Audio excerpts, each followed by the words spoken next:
एक car accident और मैं एक फीमेल सीईओ सु वंकिंग के एक्स हस्बैंड के शरीर में आ गया। उस असली पति के दर्दनाक अंत के बारे में सोचकर मैंने तुरंत डिवोर्स के पेपर्स उठा लिए और बड़े बड़े अक्षरों में अपना नाम साइन कर दिया। फीमेल सीईओ का चेहरा गुस्से से तुरंत बदल गया। चेंशु, क्या तुमने इस बारे में अच्छे से सोच लिया है? मेरा दिल एक पल के लिए रुक गया और मैंने जल्दी से अपना वॉलेट जोर से पकड़ लिया। मजाक कर रहे हो क्या? ये ब्रेकअप के बहुत सारे पैसे हैं। मैं मरते दम तक एक पैसा भी वापस नहीं करूंगा। हॉस्पिटल के बेड पर 3 दिन तक लेटे रहने के बाद मैंने आखिरकार मान लिया कि मैं एक दूसरी दुनिया में आ गया हूँ। एक आम कॉलेज स्टूडेंट एक अजीब सी सीईओ वाली नॉवल की दुनिया में आ गया था, वह भी एक बुरे साइड कैरेक्टर के रूप में। और वह कोई और नहीं बल्कि उस फीमेल सीईओ का एक्स हस्बैंड था। अपने खानदान के पैसे और ताकत के दम पर वह बहुत बदतमीजी करता था और खुद को सबसे बड़ा समझता था।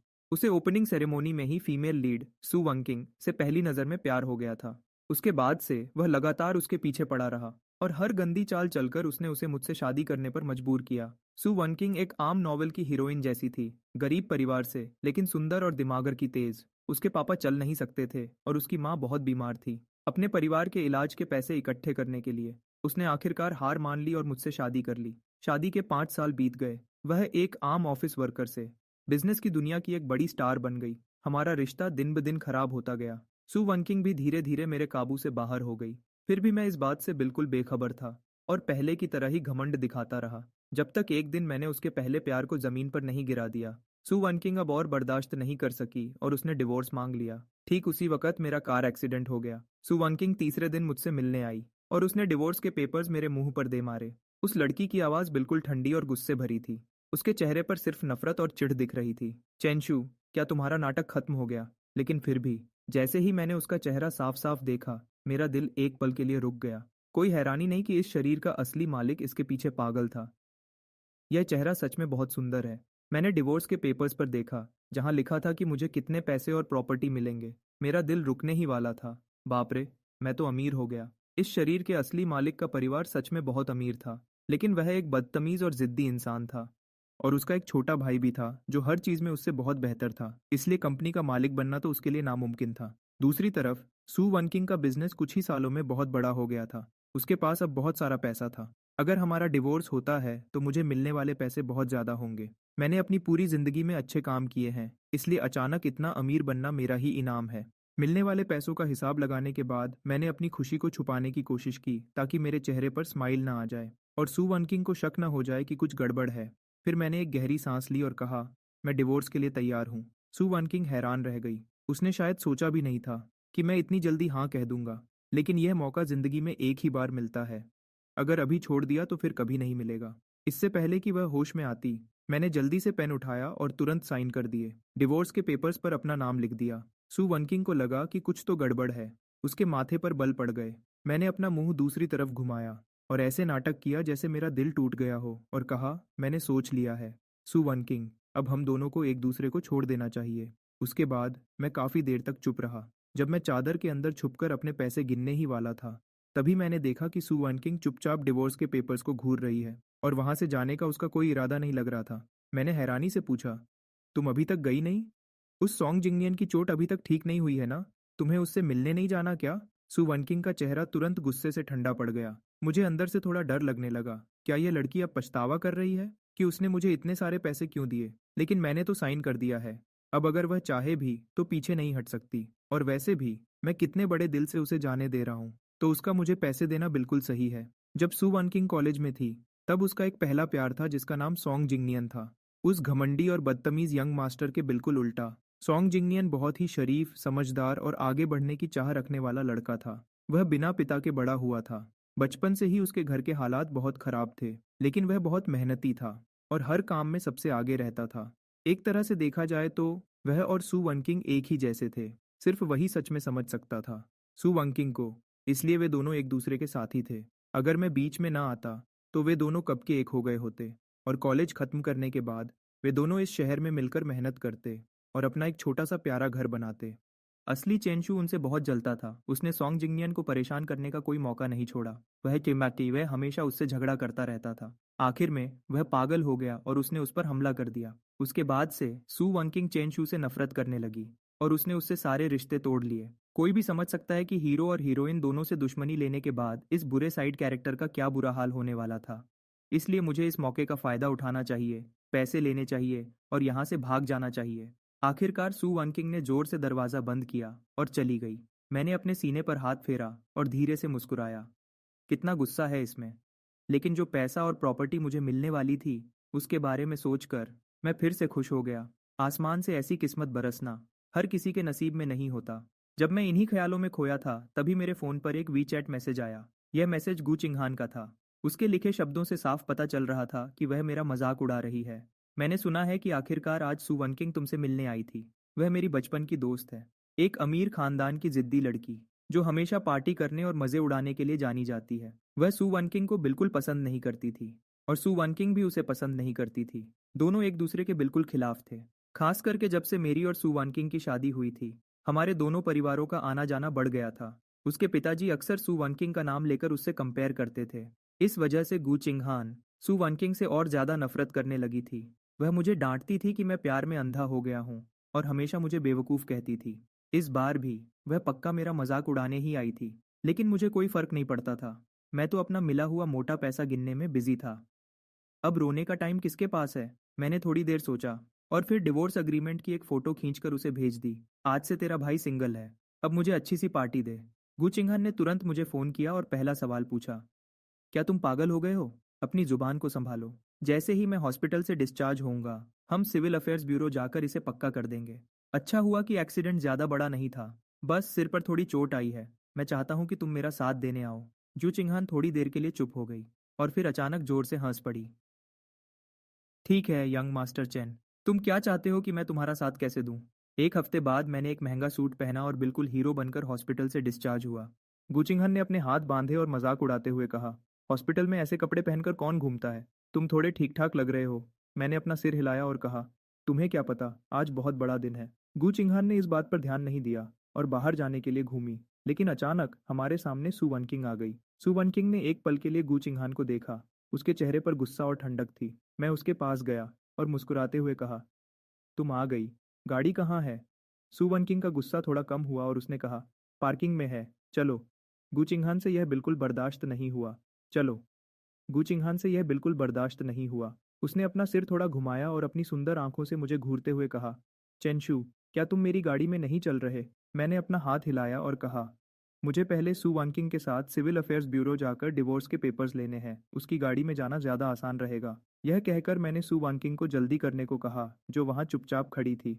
तुम वहाँ खड़ी क्यों हो? चलो अब। गू चिंगहान जोर से हंस पड़ी और बोली, सही बात है, यह बहुत ज़रूरी काम है, देर मत करो।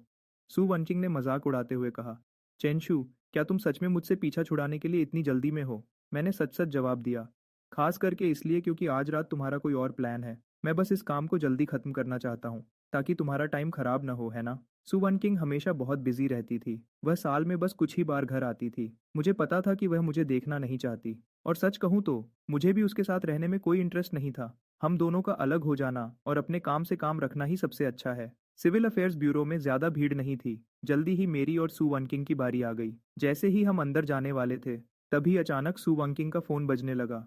मैंने अपनी आंख के कोने से देखा। वह सॉन्ग जिंगयान का फोन था। सू वनकिंग ने थोड़ा साइड में होकर फोन उठाया। मैंने धीरे से उसकी मीठी और नर्म आवाज़ सुनी। मैं अभी बाहर हूँ, कुछ काम निपटा रही हूँ। उसने कभी भी ऐसी आवाज़ में मुझसे बात नहीं की थी। ये शादी शुरू से ही एक ज़बरदस्ती का रिश्ता थी। पूरे 5 साल तक हम दोनों हमेशा एक दूसरे से लड़ते रहे। हमारे लिए साथ में ढंग से खाना खाना भी मुश्किल था, तो ऐसी प्यार भरी बातें करना तो बहुत दूर की बात थी। वहाँ के ऑफिसर ने हमें 2 बार बोला, आप दोनों को पेपर साइन करने हैं या नहीं? मैंने अपना सिर हिलाया। मुझे इस शरीर के असली मालिक के लिए थोड़ा बुरा लग रहा था। सू वनकिंग के दिल में उसके लिए कोई जगह नहीं थी।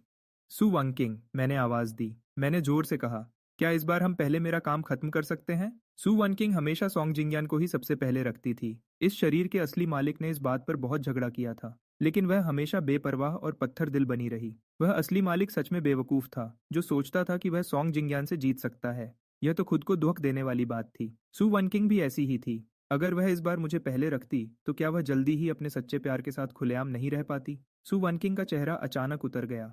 फिर उसने फोन पर दूसरी तरफ खड़े इंसान से कहा, पहले डॉक्टर जांग से अपना चेकअप करवा लो। मैं बस अभी आती हूँ।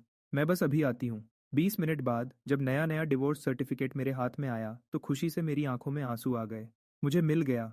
मेरा मोटा पैसा अब मेरे हाथ में है। आज से बस घूमना फिरना और पार्टी करना है, मज़े उड़ाने हैं और एक खुशहाल ज़िंदगी जीनी है। मैंने पूरे दिल से सू वनकिंग से कहा। सू वनकिंग, तुम्हारा बहुत शुक्रिया। तुम्हारे इस पैसे के लिए शुक्रिया। अब हम कभी एक दूसरे से नहीं मिलेंगे। मैं अभी बाहर ही आया था कि मेरी नज़र गू चिंगहान पर पड़ी। जब मेरी नज़र गू चिंगहान पर पड़ी, बहुत ही चमकीली और सुंदर लाल फेरारी चला रही थी, जो सबका ध्यान अपनी तरफ खींच रही थी। मैंने उसे न देखने की कोशिश की, पर रह नहीं पाया। मैं खुशी खुशी उसकी तरफ बढ़ा। अब मेरे पास पैसे हैं, मुझे उन्हें खर्च करना है। अचानक मेरे पीछे से सू वंकिंग की रोने जैसी आवाज़ आई। मैंने जल्दी से पीछे मुड़कर देखा। क्या कोई और बात है? सू वंकिंग ने अपने लाल होंठ जोर से दबा रखे थे। एक पल के लिए उसके चेहरे के भाव समझना मुश्किल था। अगर मेरी जगह इस शरीर का असली मालिक होता, तो उसे इस तरह परेशान देखकर वह तब तक पूछता रहता जब तक उसे जवाब न मिल जाता। लेकिन अब मुझ में नाटक करने की हिम्मत नहीं थी। अगर कोई बात नहीं है, तो मैं जा रहा हूँ। मैंने अपनी चाल तेज कर दी। मेरे जैसे आम इंसान के लिए कहानी के हीरो और हीरोइन से जितना दूर रहो, उतना ही सुकून मिलता है। जब मैं गूचिंग हान की गाड़ी में बैठकर निकल गया, तो मैंने पीछे देखने वाले शीशे में देखा। सू वानकिंग वहां अकेले खड़ी थी और उसके आसपास से गाड़ियां और लोग गुजर रहे थे। फिर भी वह बहुत अकेली लग रही थी। अब मेरे जैसा परेशान करने वाला इंसान उसके पीछे नहीं था। वह आखिरकार आजाद हो गई थी, है ना? गूचिंग हान ने मेरी तरफ एक नजर देखा। मैंने बिना किसी दुख के खुशी से जवाब दिया, तुमने अपने क्लब की सुंदर लड़कियों को मेरे लिए बचा कर रखा है ना? गूचिंग हन बिल्कुल हैरान रह गई। मैं तो फालतू में परेशान हो रही थी। मुझे लगता था कि तुम मुझसे बहुत प्यार करते हो, लेकिन तलाक होते ही तुम्हारे चेहरे पर साफ खुशी दिख रही है। क्या यह इतना साफ दिख रहा है? मैंने अपना चेहरा देखने के लिए गाड़ी का शीशा नीचे किया। अभी मैं 28 साल का हूँ। भले ही मेरी उम्र अचानक 10 साल बढ़ गई है, लेकिन अच्छी बात यह है कि यह चेहरा बहुत सुंदर है। और सबसे बड़ी बात, मेरे पास पैसा है। मैंने थोड़ा सोचा और कहा, वह मुझसे प्यार नहीं करती, इसलिए अब मैं भी उससे प्यार नहीं करूंगा। रेड लाइट पर गाड़ी रोकते हुए गूचिंगहन देर तक मेरी तरफ देखती रही, जब तक मुझे अजीब सा महसूस नहीं होने लगा। आखिरकार वह बोली, इस हादसे के बाद तुम बिल्कुल बदल गए हो। मैंने आराम से अपने कंधे हिलाए। जब कोई मौत के मुंह से बचकर आता है, तो उसे सब कुछ साफ समझ आने लगता है। गूचिंगहन एक पल के लिए रुकी और फिर जोर से हंस पड़ी। सही बात है, आज रात जो करना है करो, सारा खर्चा मेरा होगा। 2 घंटे बाद गूचिंगहान को पछतावा होने लगा। उसका चेहरा उतर गया और उसने कहा, क्या तुमने अभी तक काफी लड़कियों को नहीं बुलाया? वह शराब के बारे में बात नहीं कर रही थी, बल्कि क्लब के लोगों के बारे में। मेरा मतलब है, उन सुंदर लड़कियों के बारे में। मैंने उसकी तरफ अपना ग्लास बढ़ाया और कहा, आओ ना, अपने भाई के साथ एक ड्रिंक पियो। बोलते हुए मैंने उसके कंधे पर हाथ रखा और आसपास खड़ी सुंदर लड़कियों की तरफ इशारा किया। देखो, ये सब कितनी प्यारी और सुंदर हैं। इनमें से कोई भी मेरी पुरानी पत्नी से कहीं ज्यादा अच्छी है। मैं भी कितना अजीब था। दुनिया में सुंदर लड़कियों की कोई कमी नहीं है। उसके पास पैसा भी था और शक्ल भी। तो फिर वह एक ही लड़की के पीछे क्यों पागल था? गूचिंग हान ने कहा, चलो अच्छा है, तुम्हें समझ तो आया। एक पतली सी लड़की मेरे पास आई और मेरे ग्लास में ड्रिंक डालने लगी। वह बहुत ही सीधी सादी लग रही थी। सर, इसे पीकर देखिए। हाँ बिल्कुल। मैंने खुशी से ग्लास लेने के लिए हाथ बढ़ाया, लेकिन गूचिंग हान ने ग्लास छीन लिया और कहा, ऐसे ही कुछ भी मत पियो। तुम अभी हॉस्पिटल से आए हो, मैं तुम्हारे लिए दोबारा एम्बुलेंस नहीं बुलाना चाहती। यह कहकर उसने उस लड़की को घूरा। लड़की का चेहरा डर के मारे पीला पड़ गया। उसने जल्दी से अपना सिर झुकाया और माफी मांगी। मुझे माफ कर दीजिए सर, मुझे नहीं पता था। मैंने अपना हाथ हिलाया और कहा, कोई बात नहीं, आज मेरा मूड बहुत अच्छा है। फिर मैंने मुस्कुराकर गूचिंग हान की तरफ देखा और कहा, तुम भी कमाल हो। यह तो गलत बात है। तुम खुद तो जो चाहे करो और मुझे एक छोटा सा काम भी न करने दो। जब तुम्हारे दोस्त तुम्हें ड्रिंक पिला रहे थे, तब तो तुम मजे से पी रही थी, तो फिर मेरे वक्त पर ऐसा क्यों? गूचिंग हन गुस्से में हंस पड़ी। तुम इन दोनों बातों को एक जैसा कैसे कह सकते हो? क्यों नहीं कह सकता? मैंने ठान लिया था कि मैं फिर से एक अमीर और बेपरवाह लड़का बनूंगा और जो मेरा मन करेगा वह करूंगा। गूचिंग हान ने अचानक पूछा, वैसे क्या तुम्हारे घर वालों को इस बारे में पता है? मैं हैरान रह गया। अरे यार, मैं तो इस बारे में बिल्कुल भूल ही गया था। इससे पहले कि मैं कुछ बोल पाता, गूचिंग हान मेरा चेहरा देखकर सब समझ गई।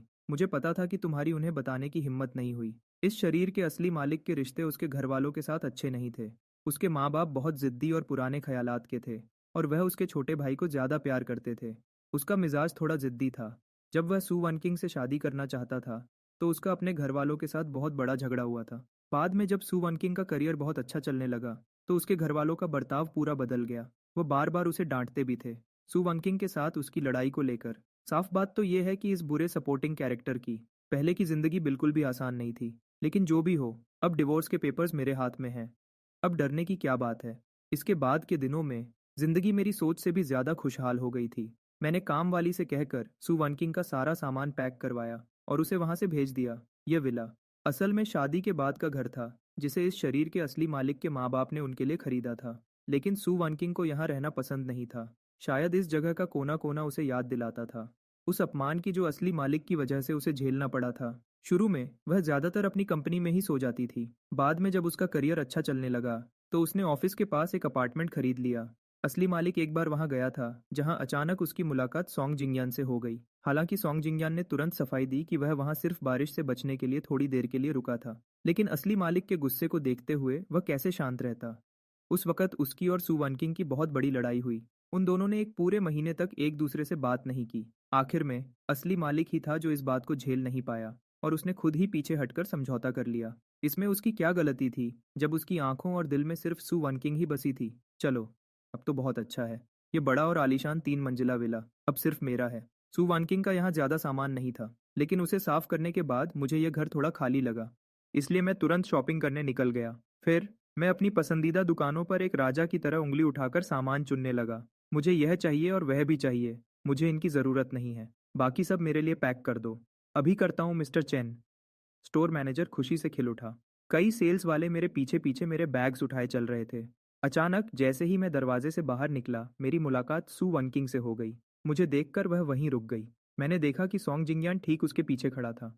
लगता है उसके पैर की चोट अब काफ़ी ठीक हो गई है। अब तो वह मॉल में घूम भी सकता है। सू वनकिंग ने अपना मुंह थोड़ा खोला और खुद ही बोल पड़ी, जल्दी ही इसकी माँ का बर्थडे है, इसलिए मैं इसे यहाँ गिफ्ट पसंद करने के लिए लाई हूँ। मैंने अपनी आंखें झपकाईं। वह मुझे ये सब क्यों बता रही है? मुझे इससे कोई फर्क नहीं पड़ता था, लेकिन तमीज़ के नाते मैंने बस अपना सिर हिला दिया। लेकिन इससे पहले कि मैं वहाँ से जाता, सोंग जिंगयान बोल उठा। वह थोड़ा शर्मिंदा दिख रहा था। मिस्टर मिस्टर चेन, मुझे माफ़ कीजिएगा, मेरा पैर अभी पूरी तरह ठीक नहीं हुआ है। इसलिए मुझे सू वनकिंग से मदद मांगनी पड़ी ताकि वह मुझे यहाँ ला सके। मैंने देखा कि आपने काफ़ी सारा सामान खरीदा है। क्या यह उठाने में थोड़ा भारी नहीं है? क्यों ना सू वनकिंग को आपकी मदद करने दें। मैं खुद ही संभाल सकता हूँ। इसकी बातें सुनो। बात करने का क्या तरीका है? इस बात से उसने सू वनकिंग को याद दिलाया कि मैंने ही उसे धक्का दिया था, और साथ ही यह भी जता दिया कि मुझे जलन नहीं होनी चाहिए, और बड़ा बनते हुए सू वनकिंग से मेरी मदद करने को कह रहा है। मैंने मुस्कुराते हुए जवाब दिया, कोई ज़रूरत नहीं है। मेरी गाड़ी ठीक नीचे खड़ी है। और वैसे भी मेरे निजी मामलों में मिस सू को परेशान न करना ही बेहतर होगा। सोंग जिंगयान हैरान रह गया। क्या? मैंने भी हैरानी से सू वनकिंग की तरफ देखा। मिस सू, आपने अभी तक मिस्टर सॉन्ग को नहीं बताया कि हमारा डिवोर्स हो चुका है। सोंग जिंगयान ने पूरे झटके के साथ सू वनकिंग की तरफ देखा। सू वनकिंग के चेहरे की मुस्कुराहट गायब हो गई। उसका चेहरा उतर गया। मुझे बातों का तमाशा बनाना पसंद नहीं है। तो वह मेरे जश्न मनाने पर ताना मार रही थी। मैंने तो बस कुछ डिवोर्स पार्टीज दी थी, बस इतना ही।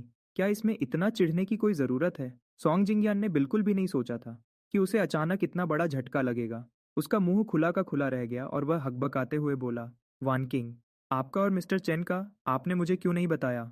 उसकी आवाज़ सुनकर सू वनकिंग को आखिरकार याद आया कि वह अभी भी उसके पास ही खड़ा है। वैसे ये आदमी है कौन? थोड़ी देर रुककर उसने धीमी आवाज़ में सफाई दी। मैं आजकल बहुत बिजी थी।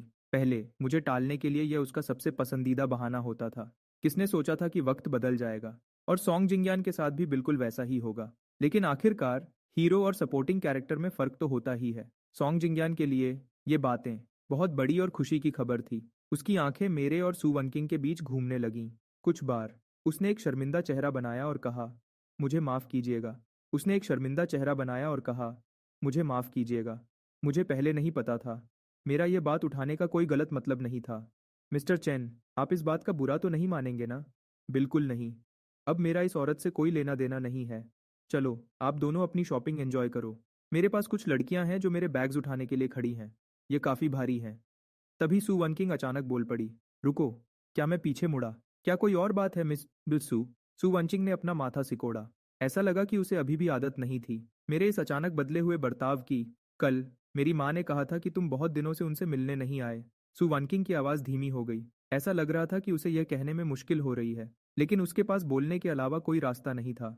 अगर तुम्हारे पास टाइम हो तो प्लीज़ एक बार उनसे मिलने चले जाना। वह जिसकी बात कर रही थी वह उसकी माँ थी, जो किडनी की बीमारी से परेशान थी। सू वनकिंग के बिल्कुल उलट। उनकी माँ मुझे हमेशा बहुत पसंद करती थी, क्योंकि सू वनकिंग ने उन्हें कभी नहीं बताया था कि उसकी शादी मुझसे ज़बरदस्ती करवाई गई थी। उस बुजुर्ग औरत की नज़रों में मैं एक अमीर घर का लड़का था जो सू फैमिली को छोटा नहीं समझता था और सू वनकिंग से बहुत प्यार करता था। इसलिए वह मुझसे बहुत खुश रहती थी। जब शुरू में हमारी शादी हुई थी, सू वंकिंग का दिल जीतने के लिए मैं हमेशा आगे बढ़कर उनकी माँ का ख्याल रखता था, ताकि उनका आशीर्वाद पा सकूं। मुझे पता था कि यह मेरा सबसे बड़ा हथियार था। सू वनकिंग एक बहुत अच्छी बेटी थी जो अपनी माँ का कहना मानती थी। शायद इसी वजह से उसने मुझसे सारे रिश्ते आसानी से नहीं तोड़े थे। लेकिन आखिर में मैंने सॉन्ग जिंगयान पर हाथ उठा दिया और उसकी बर्दाश्त की हद को पार कर दिया। और इस तरह मैंने अपना आखिरी हथियार भी खो दिया। मैंने एक पल के लिए सोचा, फिर मैं मान गया। कल चलते हैं। आखिरकार उस बुजुर्ग औरत ने तो कुछ गलत नहीं किया था। सुवांकिंग ने चैन की सांस ली, फिर कहा, ठीक है, मैं कल सुबह तुम्हें लेने आऊंगी। मैं थोड़ा हंसा और अपनी गाड़ी की चाबी हिलाई। जरूरत नहीं है, मेरे हाथ पैर सलामत हैं। मैं खुद गाड़ी चला सकता हूँ। मिस सू को परेशान होने की कोई जरूरत नहीं है। सू वनकिंग और सॉन्ग जिंगयान दोनों के चेहरे एक साथ सुन्न हो गए। अगली सुबह जल्दी मैं नर्सिंग होम के लिए निकल गया। यह महंगा नर्सिंग होम शहर के बाहर था। वहाँ की सुविधाएं बहुत अच्छी थीं और वहाँ की सर्विस भी बहुत बढ़िया थी। इसलिए वहाँ का खर्चा भी बहुत ज़्यादा था। मिस्टर चेन, आप आ गए।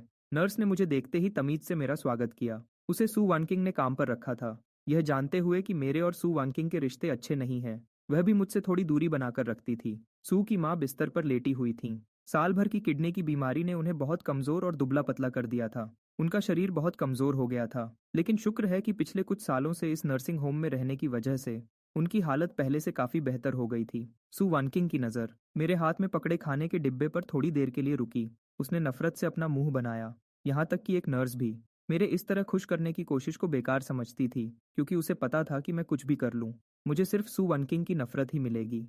चेंशु, सू की माँ ने मुझे देखा। उनके चेहरे पर एक प्यारी सी मुस्कान आ गई।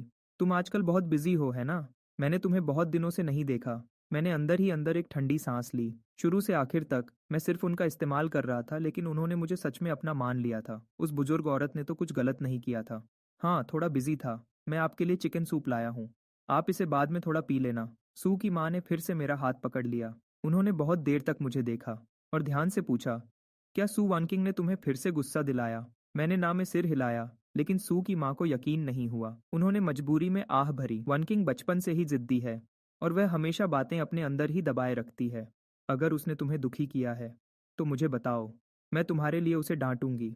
मुझे और भी ज्यादा बुरा लगा। मैंने पहले उन्हें तलाक के बारे में बताने का सोचा था, लेकिन बात मेरे गले में ही अटक गई। मैं उन्हें यह बात कह ही नहीं पाया। मैं वहां रुका और सू की माँ के साथ खाना खाया और उनसे थोड़ी देर और बातें की। जाने से पहले मैं बहुत देर तक हिचकिचाया। आखिरकार मैंने बहुत मुश्किल से कहा, आने वाले दिनों में थोड़ा काम ज्यादा रहेगा, इसलिए शायद मैं आपसे रोज रोज मिलने ना आ सकूं। मैं पहले अपना आना जाना कम करूंगा, फिर कोई सही वक्त देखकर उन्हें बता दूंगा। शायद ऐसा करना ही सबसे बेहतर होगा। ये बात हमेशा के लिए तो नहीं छुप सकती थी। अगर मैं मान भी जाता तो भी सू वनकिंग इस बात को नहीं मानती। अगर मैं यहाँ बार बार आता तो उसे लगता कि मेरे दिमाग में अभी भी कोई चालाकी चल रही है। सू की माँ ने मेरा हाथ थपथपाया। उन्होंने धीरे से आह भरी। चेंशु, तुम बहुत अच्छे बच्चे हो। पिछली बार जो हुआ वह वनकिंग की गलती थी। चाहे वह मेरे सामने इस बारे में बात ना करे, पर मैं जानती हूँ कि वह अंदर से बहुत परेशान है। उसे इस बात का बहुत पछतावा है। वह तुम्हें बहुत पसंद करती है। बच्चा चला गया, वह भला कैसे दुखी नहीं होगी? मेरा दिल जोर से धड़का। बच्चा, हाँ सही बात है। यही वह वजह थी जिसने रिश्ते को खराब किया था। जिस वजह से इस शरीर के असली मालिक और सू वनकिंग का रिश्ता पूरी तरह टूट गया था। हाँ, पिछली जिंदगी में इस शरीर के असली मालिक और सू वनकिंग का सच में एक बच्चा था। और ऐसा इसलिए हुआ क्योंकि उसने एक बिजनेस डिनर पर सू वनकिंग के नशे में होने का फायदा उठाया और उसे पाने के लिए हर तरह की चालाकी की। यह बच्चा किसी अच्छे तरीके से नहीं आया था, लेकिन असली मालिक की नज़र में यह सू वनकिंग को अपने पास रोक कर रखने का सबसे बड़ा हथियार था।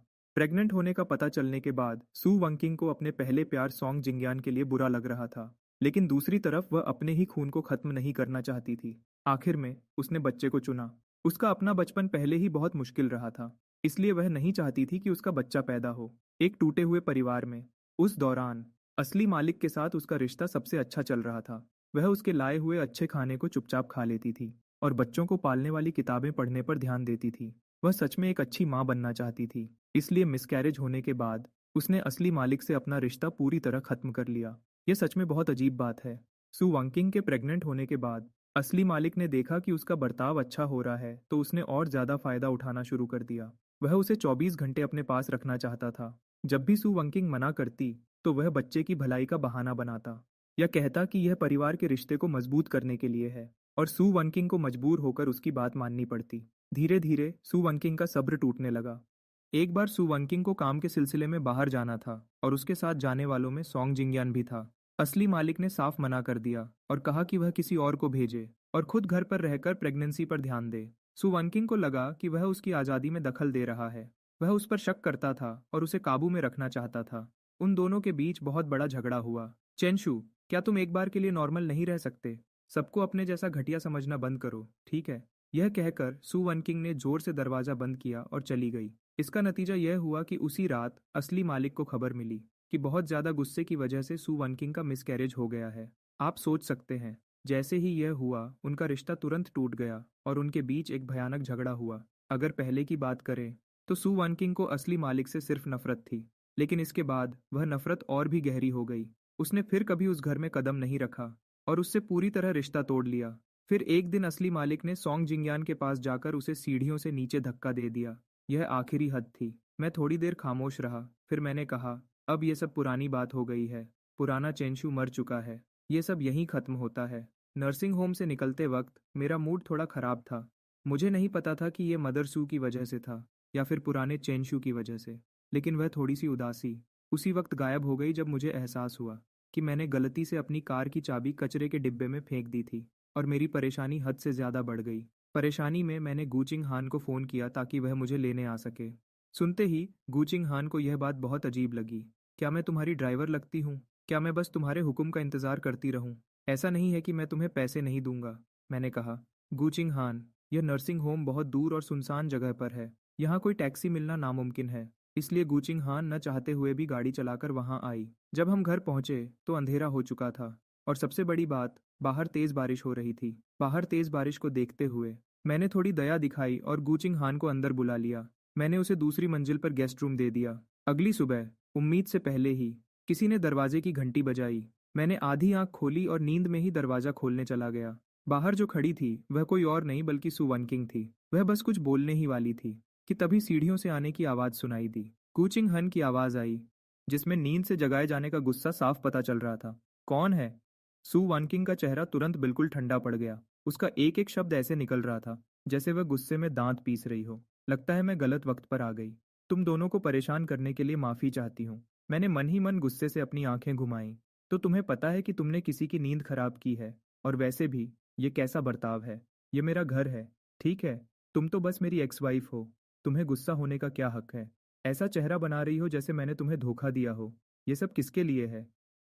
तुमने इतने समय तक मुझे धोखा दिया और मैं इतना बड़ा दिल वाला था कि मैंने जाने दिया। मैंने अपना सिर घुमाया और गूचिंग हान से जोर से कहा, कुछ नहीं है, तुम जाकर सो जाओ। गूचिंग हान नखरे दिखाने वालों को संभालना अच्छे से जानती थी। आखिर वह मेरी वजह से ही बारिश में यहाँ फंसी थी। मैं ऐसा नहीं कर सकता था कि उसे ढंग से सोने भी न दूं। यूचिंग हान ने सु वनकिंग को देखा और लगता है उसकी नींद पूरी तरह खुल गई। उसने हल्के से मुस्कुराते हुए कहा, हमारे यहाँ कोई मेहमान आया है। अगर मैं अभी सो गई तो ये बदतमीजी होगी। चेंशु, सच में तुम उन्हें अंदर बैठने के लिए क्यों नहीं कहते? मुझे कोई परवाह नहीं थी, इसलिए मैंने वापस सु वनकिंग की तरफ देखा। मेरा उसे अंदर बुलाने का बिल्कुल मन नहीं था। मैंने अभी अभी उसका सारा सामान बाहर निकाल कर साफ किया था। मैं इस घर को गंदा नहीं करना चाहता था, नहीं तो काम वाली को इसे फिर से साफ करने की परेशानी होती। मैंने आगे बढ़कर पूछा, मिस सु वनकिंग, आप इतनी सुबह सुबह यहाँ कैसे आई हैं? सु वंकिंग का चेहरा थोड़ा पीला पड़ गया।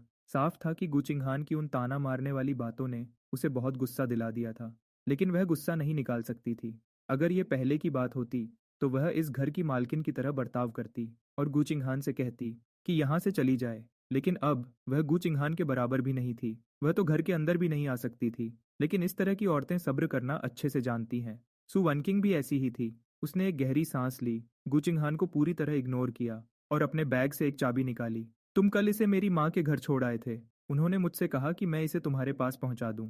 उसके कहने का मतलब यह था कि वह यहाँ सिर्फ अपनी माँ के कहने पर आई है। शुक्रिया। मैंने चाबी ले ली। वैसे तुम्हें यहाँ तक आने की तकलीफ उठाने की जरूरत नहीं थी। मेरे पास एक और चाबी है। सु वानकिंग कुछ देर के लिए चुप हो गई। मैंने कुछ सेकंड्स इंतजार किया। मेरा सब्र अब खत्म हो रहा था। मैंने उसे आराम से याद दिलाया, मिस सु वानकिंग, क्या कोई और बात है? अगर सु वानकिंग जाने का यह साफ इशारा नहीं समझ पाती तो आज वह जिस मुकाम पर है वहां तक पहुंचने की उसकी सारी मेहनत बेकार जाती। उसने अपने होंठों को जोर से दबाया, नहीं, और दरवाजा बंद होने की आवाज आई। मैंने उसके मुंह पर ही दरवाज़ा बंद कर दिया। गु चिंगहान सीढ़ियों पर खड़ी मुझे देख रही थी। मुझे अजीब लगा। मैंने कहा, तुम तो सोने जा रही थी ना, मुझे ऐसे क्यों घूर रही हो? गु चिंगहान ने अपनी आंखें थोड़ी छोटी कीं, अपने हाथ सीने पर बांधते हुए बोली, कुछ नहीं, बस ये सोच रही थी कि तुम्हारा अपनी एक्स वाइफ के लिए बर्ताव कुछ ज़्यादा ही बेरहम लग रहा है। मैं बिल्कुल चुप हो गया। अगर तुम्हारे पास कहने को कुछ अच्छा नहीं है तो चुप रहो। गु चिंगहान ने अपनी ठुड्डी ऊपर उठाई। चेंशु, मुझे मत बताओ कि तुम नहीं देख सकते कि वह क्या सोच रही है। मैंने पलटकर पूछा। क्या सोच रही है? गु चिंगहान पीछे की तरफ झुकी और आलस से बोली, वह तुमसे मिलना चाहती थी। नहीं तो वह इतनी सुबह सुबह भागती हुई यहाँ कभी नहीं आती, सिर्फ एक कार की चाबी खुद देने के लिए। और जब उसने मुझे इस घर में देखा तो उसका चेहरा इतना खराब नहीं बनता। मैंने अपना सिर हिलाया। तो क्या हुआ? गु चिंगहान ने रेलिंग पर अपनी उंगलियां चलाईं और आराम से पूछा, तुम्हें कुछ महसूस नहीं होता? क्या महसूस होगा? क्या उसके वापस आने पर मैं एक कुत्ते की तरह उसके पीछे भागूं? मुझे यह थोड़ा मजाकिया लगा। गु चिंगहान ने मेरी तरफ देखा। उसकी आंखों में एक चमक थी। वह थोड़ी सीधी होकर खड़ी हो गई। मैंने अपने कंधे उचकाए। मुझे तो बस लगता है कि मैंने उसे तलाक देने में बहुत देर कर दी। अगर मुझे पहले पता होता कि वह कैसी लड़की है तो मैं उसे बहुत पहले ही छोड़ देता। मैंने बिना वजह अपना इतना वक्त खराब किया। गु चिंगहान ने शायद मेरे मुंह से ऐसी बात सुनने की उम्मीद नहीं की थी। उसने कुछ देर मुझे घूरा और फिर अचानक अपना सिर घुमाया और जोर से हंस पड़ी। बुरा नहीं है चेंशु, आखिरकार तुमने थोड़ी समझदारी दिखाई। मुझे थोड़ा अच्छा लगा। मुझे थोड़ा अच्छा लगा। मैंने भी उसकी तारीफ करते हुए कहा, अरे बस करो, मैं तो अभी भी तुमसे बहुत पीछे हूँ।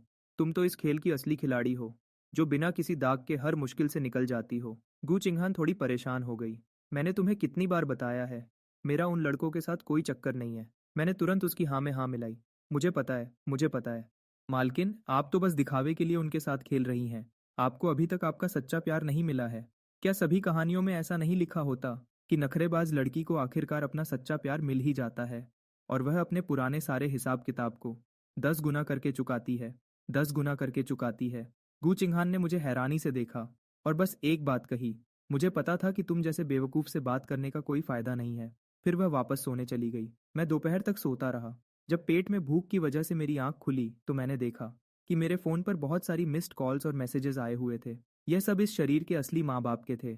उन्हें देखते हुए मुझे समझ आया कि उन्होंने अचानक मुझे फ़ोन क्यों किया था। उन्हें सू वंकिंग के साथ मेरे तलाक के बारे में पता चल गया था। क्या तुमने और सू वंकिंग ने तलाक ले लिया? तुम आखिर सोच क्या रहे हो? मैंने तुम्हें कितनी बार बताया है, सू वंकिंग की कंपनी बहुत तेजी से आगे बढ़ रही है। हम तो उनके साथ बिजनेस की बात भी कर रहे हैं। अब जब तुमने ये कर दिया है तो हम क्या करेंगे? तुम अब बड़े हो गए हो। तुम अभी भी इतने गुस्से में फैसले क्यों लेते हो? ऐसे ही तलाक ले लिया। क्या तुम कभी किसी और के बारे में नहीं सोचते? तुम बहुत मतलबी हो। मेरा तुम जैसा कोई बेटा नहीं है। जो भी हो, वही सब पुरानी बातें बार बार लिखी थीं। मैंने उसे थोड़ी देर देखा और फिर ध्यान देना छोड़ दिया। मैं कुछ खाना ढूंढने बाहर गया था। खुशबू बहुत अच्छी थी। मैंने हैरानी से देखा। टेबल पर ढेर सारा अच्छा खाना रखा हुआ था और गू चिंग हान आराम से उस मजेदार खाने को खा रही थी। जू चिंग हान, क्या तुम्हारे अंदर थोड़ा भी जमीर नहीं है? अकेले अकेले खा रही हो?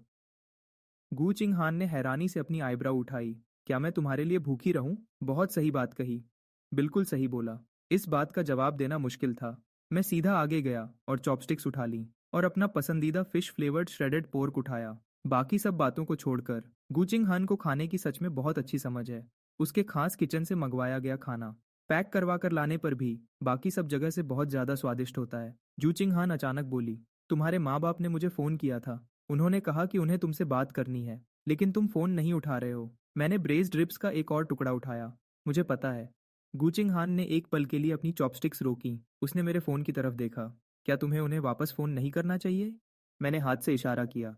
कोई जरूरत नहीं है। उन्हें बोलने दो। जो होना था वो हो गया। अब वह मेरा कुछ नहीं बिगाड़ सकते। तभी मेरे फोन की घंटी फिर से बजी। दूसरी तरफ से तुरंत चिल्लाने की आवाज आई, चेंशु, अभी के अभी सू युआनकिंग के पास जाओ। उससे कहो कि तुम गलत थे। उससे कहो कि तुमने गुस्से में ऐसा किया और उससे वापस शादी करने की भीख मांगो। उस तेज औरत की आवाज सुनकर मैंने अपना मुंह बनाया।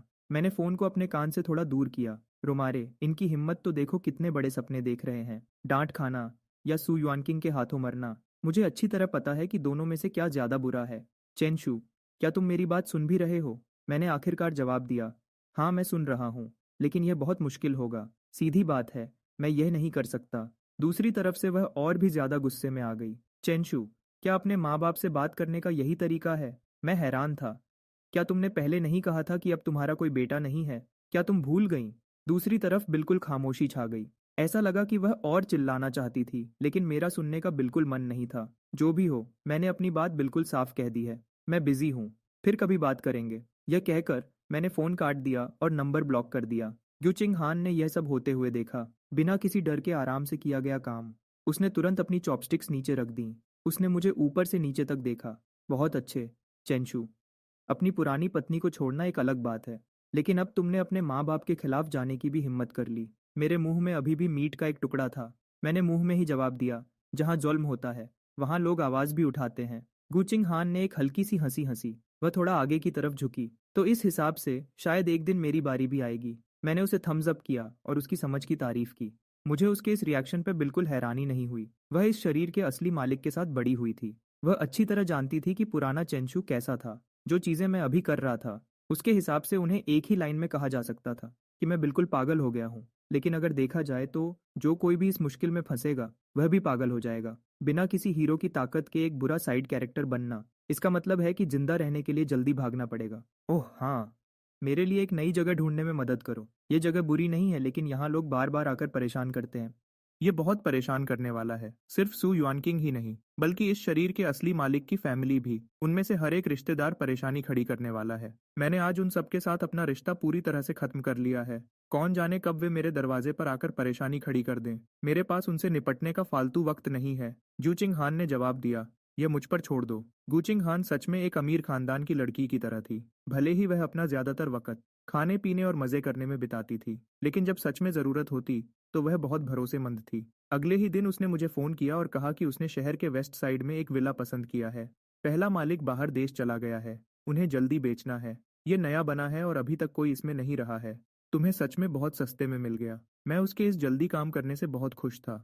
उसी दिन मैं गूचिंग हान को अपने साथ ले गया, मालिक के साथ कॉन्ट्रैक्ट साइन करने के लिए। हमने बहुत जल्दी से नाम बदलवाया और साथ ही पुराने विला को बेचने के लिए भी डाल दिया। मैंने एक मूविंग कंपनी को फ़ोन किया। सामान उठाने वाले लोग ऊपर नीचे भागते रहे, बिना रुके काम करते रहे। एक तरफ खड़े होकर देखते हुए मैं हैरान था। सिर्फ इस घर बदलने के दौरान ही मुझे पता चला कि असली मालिक के पास कितना सारा सामान था। क्या मुझे इन लोगों को इस सब के लिए अलग से पैसे नहीं देने चाहिए? मिस्टर चेन, इस बॉक्स में क्या है? ये बहुत भारी है।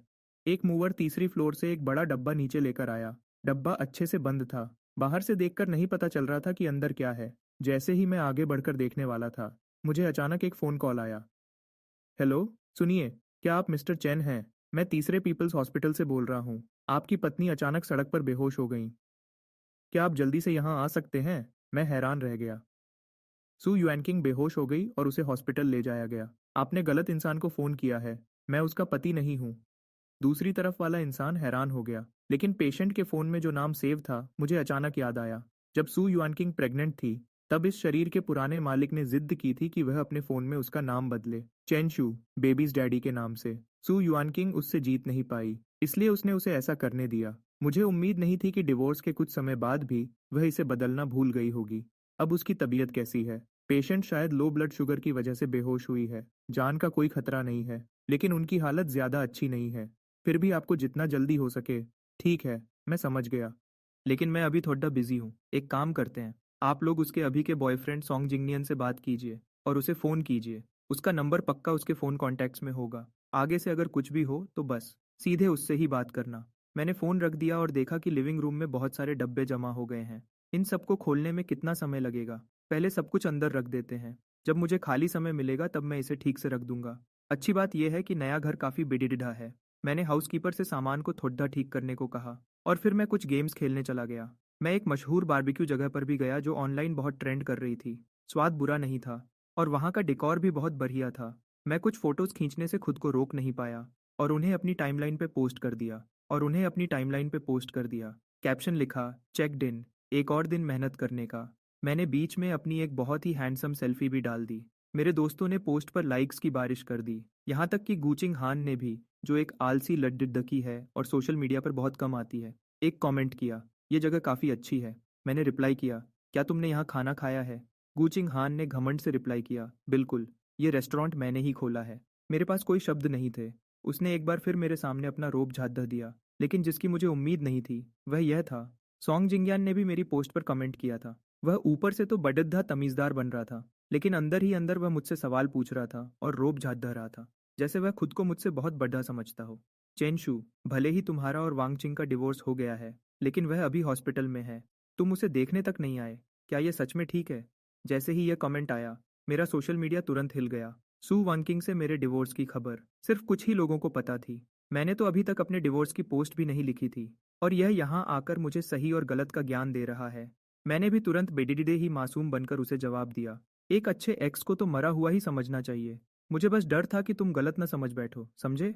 अगर तुम्हें बुरा न लगे तो मैं उसे देखने चला जाता हूँ। आखिरकार हम पहले क्लासमेट्स तो थे ही।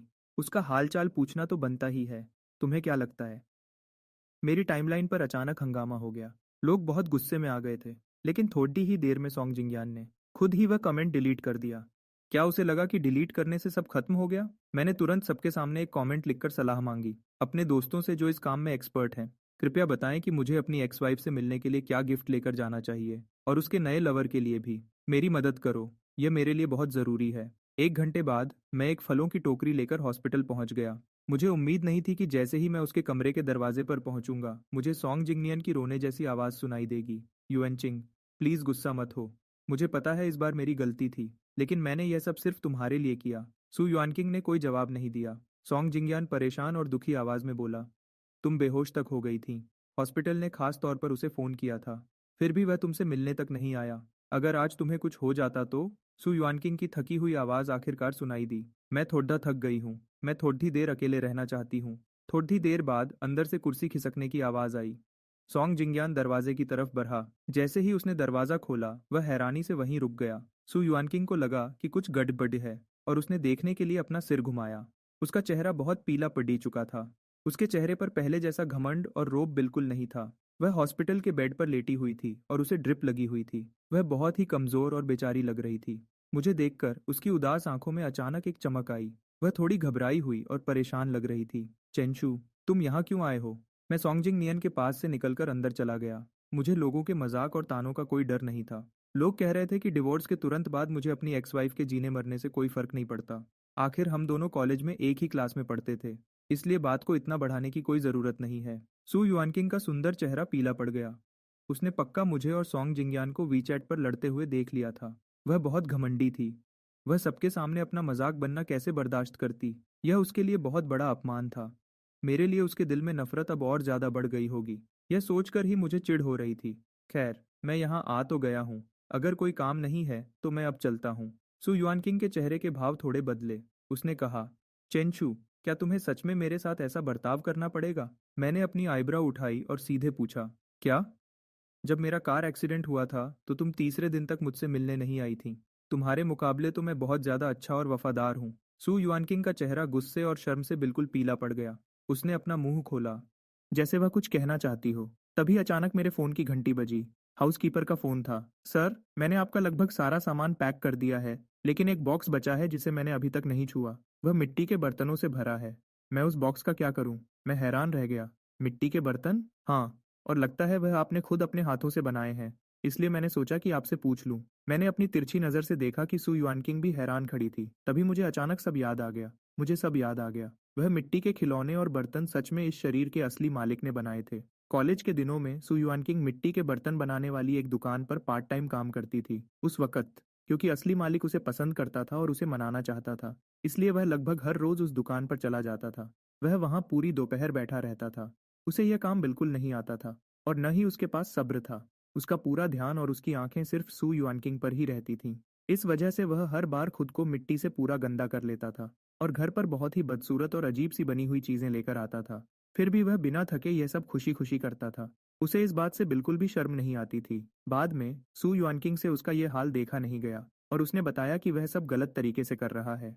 असली मालिक ने तुरंत इस मौके का फायदा उठाया और कहा, तो फिर तुम ही मुझे सिखा दो। सू युआनकिंग ने साफ मना कर दिया, लेकिन असली मालिक बहुत अमीर था और खुले पैसे खर्च करता था, और उस दुकान का एक वीआईपी कस्टमर था, इसलिए वह उसे नाराज नहीं कर सकती थी। यह सिलसिला तब तक चलता रहा जब तक सू युआनकिंग ने वह नौकरी नहीं छोड़ दी। उसके बाद ही असली मालिक ने वहां जाना बंद किया। वह मिट्टी की चीजों का बॉक्स इसी तरह से भरा था। वे चीजें जरूरी नहीं हैं, उन सबको कचरे में फेंक दो, मुझे कोई फर्क नहीं पड़ता। जैसे ही मैंने अपनी बात खत्म की, तभी अचानक, रुको, सू युआनकिंग अचानक बोली, तुम अपना घर बदल रहे हो? मुझे मानना पड़ेगा, इस औरत का दिमाग कभी कभी सही चल जाता है। मैंने हाँ में सिर हिलाया। सु युआनकिंग ने पूछा, तुम कहाँ शिफ्ट हो रहे हो? सु युआनकिंग ने पूछा, तुम कहाँ शिफ्ट हो रहे हो? इतना अचानक क्यों? मुझे इस बात पर हंसी आ गई। मिस सु, मुझे एक ही बात कितनी बार बोलनी पड़ेगी? हमारा डिवोर्स हो चुका है। मैं क्या करता हूँ और कहाँ रहता हूँ, अब इससे तुम्हें कोई मतलब नहीं होना चाहिए। सु युआनकिंग की बोलती बंद हो गई, जैसे उसने कोई ऐसी बात सुन ली हो जो वह बर्दाश्त नहीं कर सकती थी। उसकी आंखें थोड़ी लाल हो गईं। बहुत देर बाद उसने थोड़ा नर्म होते हुए कहा, अगर तुम्हें वे मिट्टी के बर्तन नहीं चाहिए तो मैं किसी को भेजकर उन्हें अपने पास मंगवा लूंगी। मैंने उसे अजीब तरीके से देखा और कहा, वे मेरी चीजें हैं, मेरी मर्जी मैं उन्हें रखूं या कचरे में फेंक दूं। पता नहीं मेरी इस बात से सु युआनकिंग को क्या दुख हुआ, लेकिन इस बात ने उसे अंदर तक चोट पहुंचाई थी। उसकी आंखों की आखिरी उम्मीद भी तुरंत खत्म हो गई, जैसे हवा के चलते कोई छोटा सा दिया बुझ गया हो। सॉन्ग जिंगयान घबराकर जल्दी से उसके पास आया। युएन चिंग, क्या तुम ठीक हो? सु युआनकिंग ने अपना चेहरा थोड़ा घुमा लिया और उसका हाथ हटाने की कोशिश की। सॉन्ग जिंगयान वहीं खड़ा रह गया और उसे बहुत अजीब लगा, लेकिन मुझे इनके इस नाटक में बिल्कुल भी दिलचस्पी नहीं थी, इसलिए मैं वहां से जाने के लिए पीछे घूमा। लेकिन जैसे ही मैंने दरवाजे से बाहर कदम रखा, वहां से गुजर रहे एक डॉक्टर ने मुझे आवाज दी। मैंने ऊपर देखा तो वहां एक फीमेल डॉक्टर खड़ी थी, जिसकी उम्र लगभग 40 साल थी। वह मुझे ध्यान से देखते हुए बोली, तुम यहाँ हॉस्पिटल में कैसे? क्या तुम्हारी तबीयत खराब है? मैं थोड़ा हैरान हो गया। फिर मेरी नज़र उसके कोट पर लगे नेम टैग पर पड़ी। वह लेडीज डॉक्टर की हेड थी। मेरे दिमाग में एक शक हुआ, इस शरीर के असली मालिक का इस डॉक्टर से सिर्फ एक ही रिश्ता हो सकता था, और वह था पहले वाला बच्चा।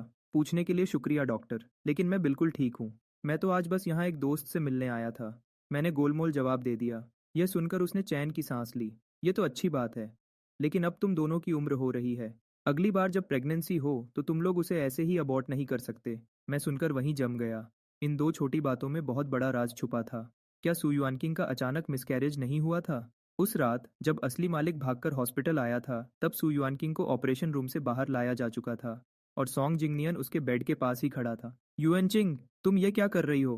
सॉन्ग जिंगनियन की घबराई हुई आवाज अचानक मेरे पीछे से आई। मैंने पीछे घूमकर देखा तो सु युआनकिंग अपने हाथ से ग्लूकोज की सुई निकाल रही थी। उसने सॉन्ग जिंगनियन को एक तरफ धक्का दे दिया और भागती हुई मेरी तरफ आने लगी। वह तुरंत भागकर आई और मेरा रास्ता रोक दिया। वह फीमेल डॉक्टर के सामने खड़ी हुई, उसकी आवाज में बहुत टेंशन थी। डॉक्टर, यह मेरे और मेरे पति के बीच का पर्सनल मामला है, इससे आपका कोई लेना देना नहीं है। मेरा पूरा शरीर एक बार फिर ठंडा पड़ गया। मैंने धीरे से अपनी गर्दन घुमाई और सु युआनकिंग की तरफ देखा। पहली बार मुझे लगा कि यह सुंदर चेहरा मेरे लिए बिल्कुल अनजान था। सु युआनकिंग, इस सब का क्या मतलब है? फीमेल डॉक्टर ने परेशानी से अपनी आईब्राउ सिकोड़ी। क्या आपको नहीं पता था? आपकी पत्नी ने कहा था कि अभी आप दोनों का पूरा ध्यान अपने करियर पर है और आप दोनों अभी बच्चा नहीं चाहते, इसलिए उन्होंने अबॉर्शन करवाने का फैसला किया, और आपको इस बारे में कुछ भी नहीं पता था। मुझे ठीक से याद नहीं कि मैं घर कैसे पहुंचा, क्योंकि मेरा पूरा शरीर इस अचानक मिली खबर से मैं इतना शॉक हो गया था कि मुझे चक्कर आने लगे। मैं काफी देर तक स्टडी रूम में बैठा रहा। मैंने अपनी आंखें बंद कर लीं। किताब में साफ लिखा था कि चेन शू की बहुत ज्यादा जलन की वजह से उसका सु युआनकिंग के साथ बहुत बड़ा झगड़ा हुआ था, जिसकी वजह से गलती से उसका मिसकैरेज हो गया। मुझे नहीं पता क्यों, लेकिन जब मैंने इस बारे में सोचा तो मेरे शरीर में कहीं दर्द महसूस होने लगा। ऐसा लग रहा था जैसे मैं सच में महसूस कर सकता हूँ। उस पल को जब उसे पता चला कि बच्चा अब नहीं रहा, वह पूरी निराशा और बेहद दर्द, मैं इन फीलिंग्स से बाहर निकलना चाहता था। हाउसकीपर ने अभी अभी स्टडी रूम साफ किया था। मैंने वहाँ थोड़ी खोजबीन की और मुझे एक बॉक्स मिला जिसमें उसके कॉलेज का सामान रखा था। आखिर में बॉक्स के सबसे नीचे मैंने एक कॉलेज की स्क्रैप बुक निकाली। मिसकैरेज की कहानी पहले ही नॉवल से अलग हो चुकी थी, तो क्या बाकी चीज़ों में भी कोई बदलाव हो सकता है? पहला पेज पलटते ही वहां मिलिट्री ट्रेनिंग के दौरान खींची गई एक फोटो थी। ग्रीन मिलिट्री यूनिफॉर्म में वह लड़का बहुत प्यारी स्माइल कर रहा था। उसके पीछे स्टेज पर एक पतली और सुंदर लड़की की परछाई दिख रही थी। भले ही वह थोड़ा दूर थी, लेकिन कोई भी एक नज़र में देखकर बता सकता था कि वह कॉलेज के दिनों की सु युआनकिंग थी। उसके नीचे कुछ छोटी लाइंस लिखी हुई थीं। मिलिट्री ट्रेनिंग के पहले ही दिन मेरे ठीक पास एक लड़की धूप की वजह से बेहोश हो गई। मैं उसे अपनी पीठ पर उठाकर मेडिकल रूम ले गया। वह फूल जैसी हल्की थी। मुझे उम्मीद नहीं थी कि आज के ड्रिल के दौरान मैं उसे स्टेज पर नए स्टूडेंट्स की तरफ से स्पीच देते हुए देखूंगा। तो इसका नाम सु युआनकिंग है। सेल्फी के बहाने अपने क्रश की चोरी छिपे फोटो लेना एक बिल्कुल आम बात है। ये शायद तब की बात है जब उसने अभी अभी सु युआनकिंग को पसंद करना शुरू किया था। मुझे यह थोड़ा अजीब और मजाकिया लगा। इस शरीर के असली मालिक को सु युआनकिंग से पहली नज़र में ही इतना सिंपल प्यार हो गया था। मैं खुद को अपना चेहरा छूने से नहीं रोक पाया। किताब का चेंशू बहुत मतलबी और जिद्दी था। वह इतना गुस्से वाला था कि इस फोटो से बिल्कुल अलग लगता था। इस प्यारी स्माइल वाले लड़के से बिल्कुल अलग। एक जवान लड़के के बारे में ऐसा सोचना सच में मुश्किल है, जिसकी आंखों में इतने सारे सपने थे कि वह आगे चलकर एक शक्की, जिद्दी और गुस्से वाला और एक बेहद मतलबी इंसान बन गया। मैंने आगे के पेजेस पलटना जारी रखा और देखा कि हर एक फोटो सच में सू युआनकिंग से जुड़ी हुई थी। क्लासरूम में बैठकर उसकी पढ़ाई करने की फोटो, बैडमिंटन कोर्ट में रैकेट घुमाने की फोटो, हवा में उड़ते हुए उसके लंबे बाल, कैंटीन में चुपचाप अपना खाना लेकर अकेले बैठकर खाना और मिट्टी के बर्तन बनाने वाली शॉप पर सिर झुकाकर ध्यान से काम करना। कभी कभी इन फोटोज के पास उसने अपने दिल की बातें भी लिखी हुई थीं। जो क्लासेस वह लेती है वह बहुत बोरिंग है। मुझे एक भी चीज़ समझ नहीं आती। कोई लड़की पढ़ाई में टॉप करने के साथ साथ बैडमिंटन में इतनी अच्छी कैसे हो सकती है। वह हमेशा अकेले ही खाना खाती है और कैंटीन में हमेशा सबसे सस्ता खाना लेती है। क्या उसका पेट भरता भी होगा?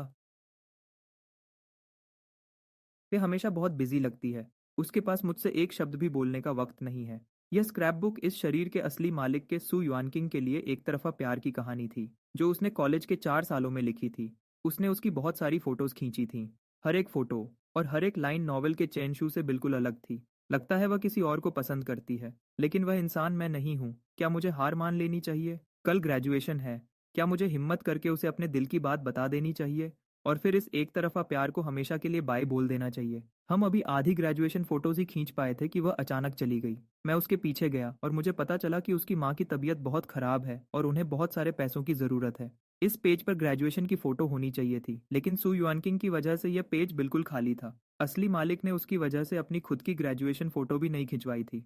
मेरे हाथ थोड़े कांपने लगे। मुझे नहीं पता क्यों, लेकिन ये नोटबुक मुझे बहुत भारी लग रही थी। इतनी भारी कि मेरे लिए आगे के पेजेस पलटना मुश्किल हो रहा था। ऐसा लग रहा था कि अगर मैंने आगे पढ़ा तो कुछ ऐसा हो जाएगा जो मेरे कंट्रोल से बाहर होगा। मेरे सीने पर जैसे कोई भारी पत्थर रख दिया गया हो। मैं सांस नहीं ले पा रहा था। मैं सांस छोड़ भी नहीं पा रहा था। किसी अनजानी ताकत के खींचने पर मैं पन्नों को पलटता गया। वह एक शादी की फोटो थी। सच कहूं तो वह शादी के सर्टिफिकेट की फोटो थी। शादी के सर्टिफिकेट की उस फोटो में चेंशू के चेहरे पर अभी भी एक प्यारी सी मुस्कान थी। बस वह पहले से ज्यादा शांत और समझदार लग रहा था। वहीं दूसरी तरफ सू वानकिंग का चेहरा बिल्कुल ठंडा और उदास था। फोटो के खुशी वाले लाल बैकग्राउंड के हिसाब से उसका चेहरा बिल्कुल अलग लग रहा था। तब मुझे याद आया, उन दोनों ने कभी सच में शादी की फोटोज नहीं खिंचवाई थीं। 1 साल तक सोचने और परेशान होने के बाद आखिरकार सू वनकिंग ने चेंशू से शादी करने का फैसला किया। उसे उस आदमी से शादी करने को नहीं मिला जिसे वह सबसे ज्यादा प्यार करती थी, इसलिए उसे इन सब बातों में कोई इंटरेस्ट नहीं था। और उस वक्त उसकी माँ भी हॉस्पिटल में थी, इसलिए उन्होंने न तो शादी का कोई फंक्शन किया और न ही शादी की फोटोज खिंचवाई। मैंने पहले सोचा था कि उस रात, जो सू वनकिंग के साथ उसका आखिरी दिन था, चेंशू ने दिल की बहुत सारी बातें लिखी होंगी। लेकिन सच तो यह था कि यह पन्ना बिल्कुल खाली था। इस पर एक शब्द भी नहीं लिखा था। मैं बहुत देर तक उस फोटो को देखता रहा। मेरे सीने में एक अजीब सा दुख और दर्द उठने लगा। 5 साल का एक तरफा प्यार, 5 साल की शादी, और फिर भी दोनों की साथ में सिर्फ यही एक फोटो थी। मैंने अपने दिमाग के बुरे ख्यालों को रोका और पन्नों को पलटना जारी रखा। लेकिन आगे सू वनकिंग की कोई और फोटो नहीं थी। बस बीच बीच में लिखी हुई डायरी की बातें बची थीं। वह आजकल बहुत बिजी लगती है। कंपनी अभी नई नई बनी है। उसे खुद ही सब कुछ संभालना पड़ता है। वह बहुत मेहनत करती है। मैंने उसकी पसंद का खाना बनाया था, लेकिन वह क्लाइंट्स के साथ मीटिंग से आई तो उसमें से अल्कोहल की बदबू आ रही थी और वह आते ही बिस्तर पर सो गई। उसने कंपनी के पास एक फ्लैट खरीदा है ताकि आने जाने में आसानी हो। लेकिन वह आदमी भी वहाँ क्यों है? मैं जानता हूँ कि उसके दिल में जो उसकी जगह है मैं उसकी बराबरी नहीं कर सकता, लेकिन मैं फिर भी चाहता हूँ कि हमारा एक बच्चा हो, सिर्फ हम दोनों का। क्या मैं बिल्कुल बेकार हूँ? मैं आज फिर नर्सिंग होम गया था और वहाँ मेरी मुलाकात गू चिंगहान से हुई, जो अपने दादाजी को डिस्चार्ज करवा रही थी। उसने मुझे दिमाग न होने के लिए डांटा। उसने कहा कि सू वानकिंग जैसी औरत के सामने ये सब तरीके बिल्कुल बेकार हैं। मैं तुरंत वहां से घूमकर चला गया, क्योंकि मैं अंदर से जानता था कि वह सच कह रही थी। मैं पहले हार मानने वाला था, लेकिन उस रात सू वानकिंग घर आई। पता नहीं काम पर सब ठीक था या नहीं, पर वह पूरी तरह नशे में थी। मैं खुद पर काबू नहीं रख पाया और मैंने उसे किस कर दिया, और पहली बार उसने भी मुझे वापस किस किया। बीच में एक बड़ा सा खाली हिस्सा था, जब तक कि डायरी की एक और बात सामने नहीं आई। लगता है वह प्रेग्नेंट है। मैं पन्नों को आगे पलटता गया। वह 2 महीने चेंशू और सू वनकिंग के रिश्ते के सबसे शांत दिन थे। हालांकि वह अच्छी तरह जानता था कि सू वनकिंग में यह बदलाव सिर्फ बच्चे की वजह से आया था, लेकिन वह इससे ज्यादा कुछ मांग भी नहीं सकता था। बहुत साल पहले से ही वह इस औरत से इतना ज्यादा प्यार करता था कि खुद को रोक नहीं पाता था। उसे लगता था कि वह उसकी जिंदगी की रोशनी है। वह उससे थोड़ा सा प्यार और अपनापन चाहता था। लेकिन यह शुरुआत से ही एक गलती थी। ये सब जो सुंदर सपने लग रहे थे, वे आखिरकार बहुत बुरे तरीके से टूट गए। आखिरी पन्ना एक अबॉर्शन का पेपर था जिसे टुकड़े टुकड़े कर दिया गया था और उसे टेप से वापस जोड़ा गया था। उस पेपर के नीचे राइट साइड में सू वंकिंग के साइन थे। ये मेरे लिए एक बहुत बड़े झटके जैसा था। मुझे एक तेज दर्द महसूस हुआ। मेरा पूरा शरीर सुन्न हो गया। मेरे हाथ पैर बिल्कुल ठंडे पड़ गए। बहुत सारी पुरानी बातें मेरे दिमाग में आने लगीं। मैं एक ऐसी तड़पती हुई मछली जैसा था जो सांस लेने के लिए पानी से बाहर आने की कोशिश कर रही हो, लेकिन एक बड़ी लहर ने उसे वापस अंदर खींच लिया हो। मुझे आखिरकार याद आ गया, मैं किसी किताब के अंदर नहीं आया हूँ। मैं ही चेंशू हूँ। कमरे की खामोशी में अचानक मेरे फ़ोन की घंटी बजी, जिसकी आवाज़ बहुत तेज़ लगी। गु चिंघन का फ़ोन आ रहा था। मैंने फ़ोन उठाने के लिए स्क्रीन को स्वाइप किया। इससे पहले कि मैं कुछ बोल पाता, गु चिंघन ने सीधे पूछा, क्या तुम आज हॉस्पिटल में सू वंकिंग से मिलने गए थे? वह तो आज दोपहर को ही काम के सिलसिले में फ़्लाइट से बाहर गई थी। देखा जाए तो उसे मेरे बारे में कुछ पता नहीं होना चाहिए था। हालांकि मैंने स्टेटस लगाया था, फिर भी उसे इतनी सारी बातें इतने साफ तरीके से नहीं पता होनी चाहिए थीं। मैंने मना नहीं किया। तुम्हें कैसे पता चला? वह थोड़ी देर के लिए रुकी। सु वांकिंग ने अभी मुझे फ़ोन किया था। वह तुम्हारे बारे में कुछ बातें पूछ रही थी। अच्छा? मैंने हाँ में सिर हिलाया।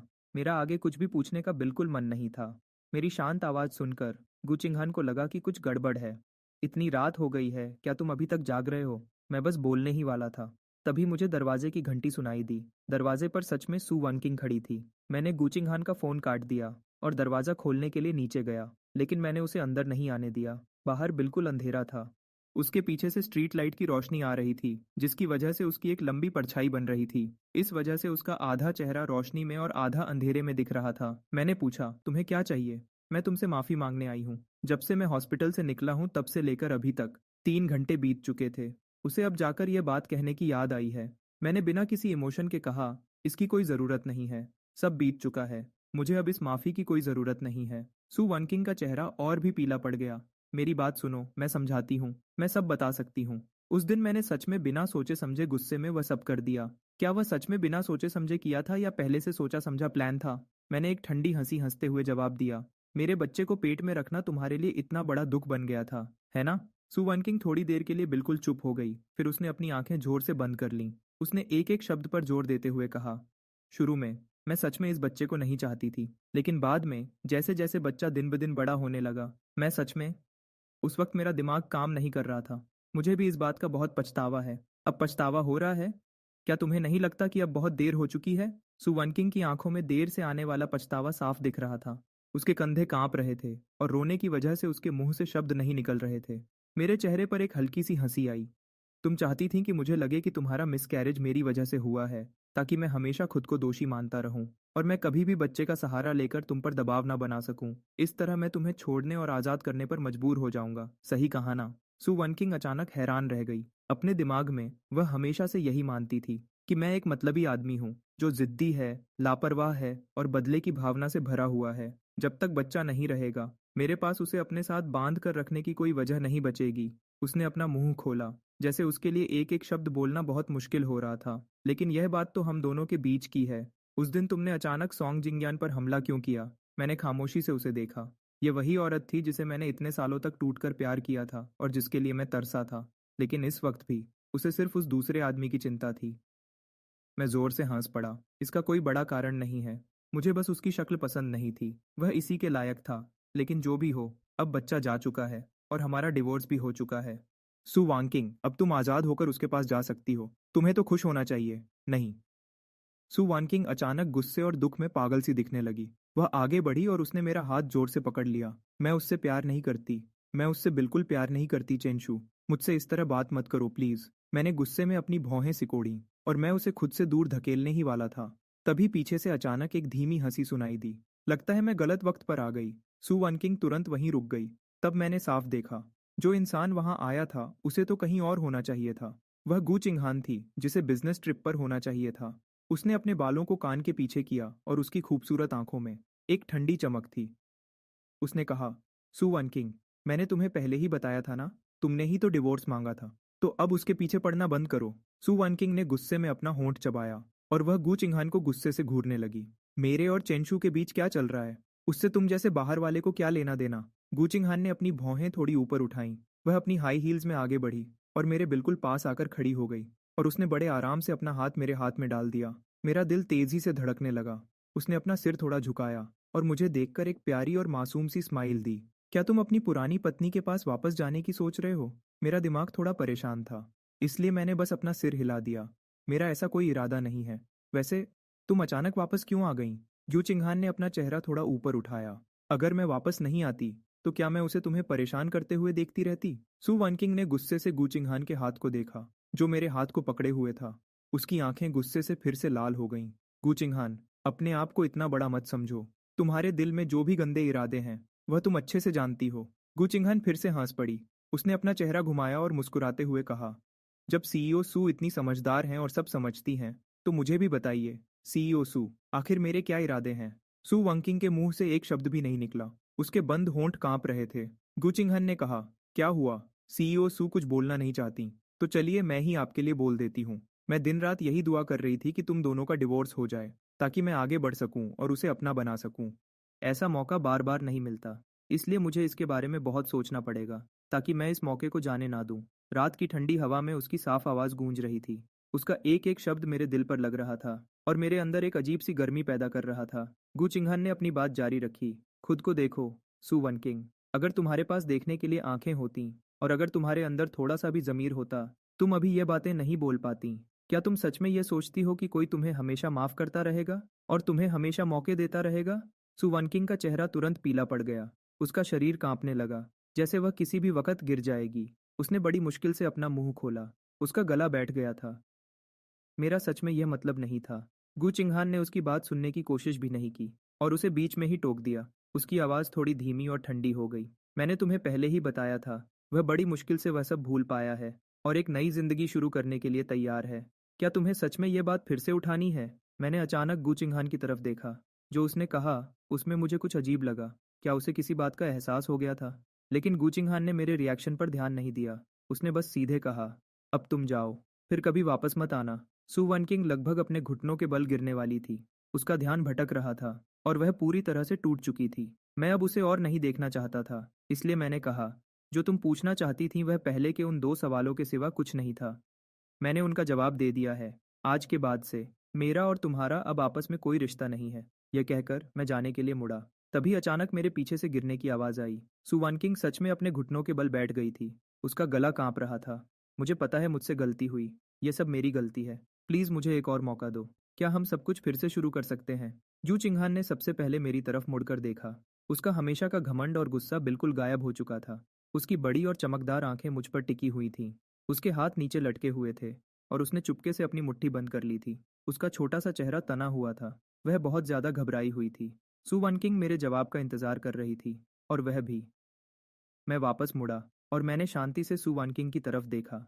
सु वन किंग, हमारी 5 साल की शादी में मैं तुम्हें खुश रखने में सॉन्ग जिंगयान जितना अच्छा नहीं था।